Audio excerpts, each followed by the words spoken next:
Ms. Legalista, aka Attorney Sheila here. I am back with another video. I don't even know where to start. Let's see, because there's so many topics on this. This is the latest accuser against Sean Diddy Combs, who is saying that he committed SA against her, recorded a video, and there's a whole lot more. Sometimes one of the questions that comes up is, well, why did you wait so long? Let me backtrack just a second before I get into that and what happened. New York had passed an Adult Survivors Act. And so, yes, the statute of limitations had basically gone bye-bye for a year. And in cases where those acts normally wouldn't have been able to have been brought because they had passed the statute of limitations, New York was providing a 1-year look-back period, look-back window, so that people could bring these cases forward. So you had over 3,000, that's the number that's being reported right now, of these cases that have been filed. This is supposedly the third one that has been filed against Diddy. This one is from Joy Dickerson-neal regarding an incident that happened while she was a student at Syracuse back in 1991. In this particular video, I'm going to be talking about, well, this whole answer of, did you go to the police? Did you not go to the police? Why'd you wait? All of that, because she actually alleges in this lawsuit that she did go to the police. And here's what happened. Yeah. Now that you have a bit of the backstory, let me just show you this first part of the lawsuit here. Then I'm going to go to the section where she talks about trying to go to the police and bring this forward. Now, I don't think that this was something that happened immediately, but it sounds like she waited a little while and then she went. Certainly before now is what it sounds like. So this is coming out of the state of New York. Joy Dickerson-neal. Sean Combs is the defendant, Bad Boy Entertainment, doing business as Bad Boy Records, Combs Enterprises LLC. If you've been following my videos, then you've probably already seen this part and you're just like, girl, just move on. So let's scroll down here to the section that matters, the section that I want to talk about in this particular video. This piece where it says plaintiff sought justice against him, because sometimes people are saying, well, why are you just bringing this out now? Usually what I find is that when people are saying that, they haven't gone back and looked at the facts for themselves. So I am bringing this forward so that you can see what went on. And this whole kind of thing with people saying, you know what, I don't want to be uninvited to his party. Yeah. As plaintiff began to recover, she desperately sought to hold him to account for the crimes he committed against her. Her mom told her to contact this pastor at this church in Harlem. Now, I would definitely like to hear a little bit more about why this pastor was being sought out. Was this her pastor? I'd like to know a little bit more about that. It says, however, plaintiff felt too ashamed to speak to Pastor Butts as she worried he would judge her. Plaintiff filed a police report in New York and New Jersey and spoke to several prosecutors hoping to press charges. Now, one of the things that's missing here is a timeline. We don't really know when this happened. These are just statements. They're just put in here without a lot of context around them. But you can see that she says she did file police reports in both New York and New Jersey. Paragraph 75, members of law enforcement told plaintiff that her allegations would need to be corroborated by witnesses and others who had experienced similar assaults. Now, suppose you have finally gotten to the point where you've said to yourself, you know what, I'm actually going to pursue this. I have come to terms with what happened to some extent, and this is bothering me, and I'm not going to let this go because this is not right, and I think something should be done, and I'm going to go file a report. Now, imagine that what you hear back is, well, okay, but we need some witnesses and some other people who may be able to say that this happened to them also. Paragraph 76, plaintiff also approached various friends, acquaintances, and colleagues to assist her in locating this tape. Because remember, that was one of the things that I talked about in the previous video. Devontae Swing of the R&B group Jodeci had told her that Diddy had recorded the SA that took place, that it was recorded, and that, quote, everyone had seen it. So she was trying to get this tape back. So this paragraph 76 is saying that she approached all of these people with the intent on trying to locate this tape. It then says colleagues told plaintiff that they were terrified that Combs would retaliate against them and that they would lose future business and music opportunities if they made a statement in support of plaintiff, as Combs's star was on the rise in the 1990s.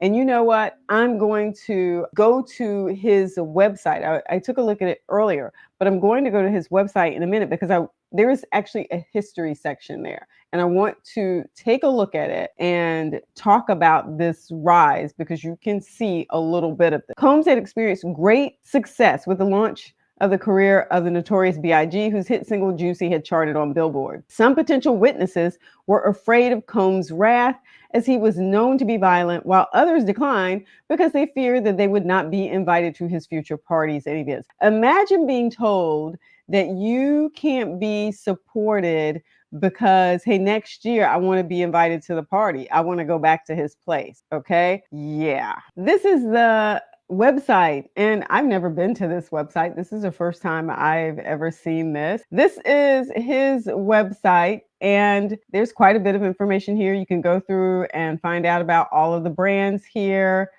You can read about him buying Sean John back if that's of interest to you. But I want to go to this piece about history so that we can get a better understanding of this rise, for instance, that she was talking about. And it sort of puts everything into perspective a little bit. Let me scroll back down here to the bottom.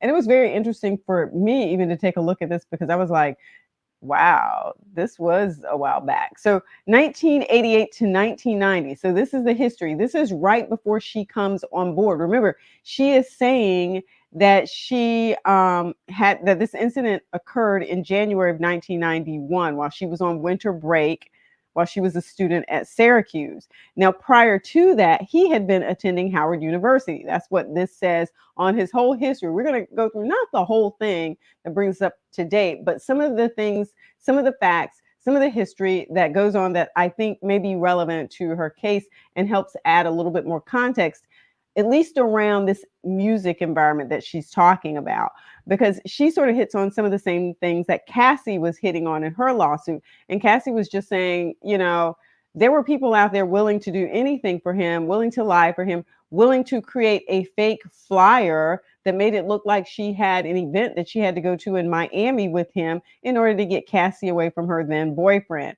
So even Cassie was a little surprised at the extent to which people would bend over and do whatever he wanted. So here's some more of that context around this. And this is directly coming from his website so that we can, again, just have a better understanding, even though some of us know because we remember, but it helps. And he's got the information right here. So why not use his information? Combs attends Howard University, where he would notably promote parties. Okay, promoter. He was a promoter and forged relationships with longtime friends. So you see this team that he was already building early on, 1988 through 1990. You're in school together, you're forging these relationships, and these are going to be long-term relationships, people you know you can count on because they've been your day ones. He would land an internship with Uptown Records under the leadership and guidance of his longtime mentor, Andre Harrell, who later promoted Combs to director of A&R. And so you see this really young studio picture of Sean Combs here, still as Sean Combs, I think, to some extent. So 1990, this is where things really start to kick off here, right? And you see this picture here with a lot of these known celebrities, people we knew back from the early 1990s. It says Combs releases his first project for Uptown Records with Father MC before later releasing notable projects with Heavy D, Guy, Jodeci, Mary J. Blige to birth the hip hop soul genre.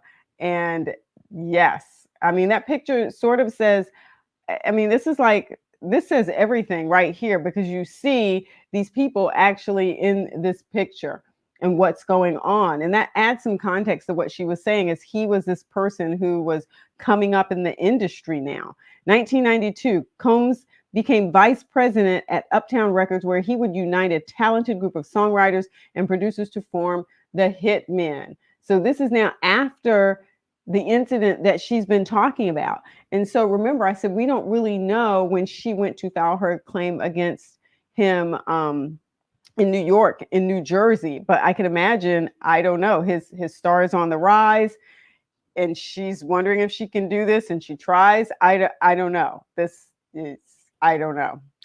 1993, after being fired from Uptown Records by Andre Harrell, Combs founded Bad Boy Entertainment through a historic joint venture with Arista Records from Arista. And then you start to see him start to grow and build up Bad Boy as we know it today. 1994, Bad Boy Entertainment with All Right, Flavor in Your Ear. 1995, you see #1 rap label within the music company, winning multiple Billboard and ASCAP awards, and just growing and growing and growing until you get to this point now where we have, where we are today.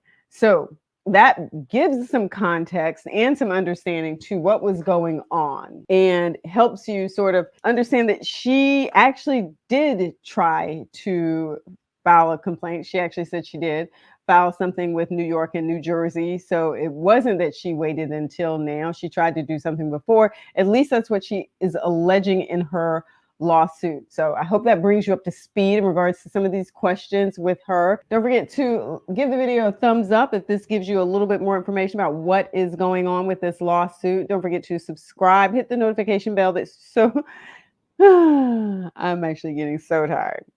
All right. Hit the notification bell so that you don't miss a thing. Mwah. Peace.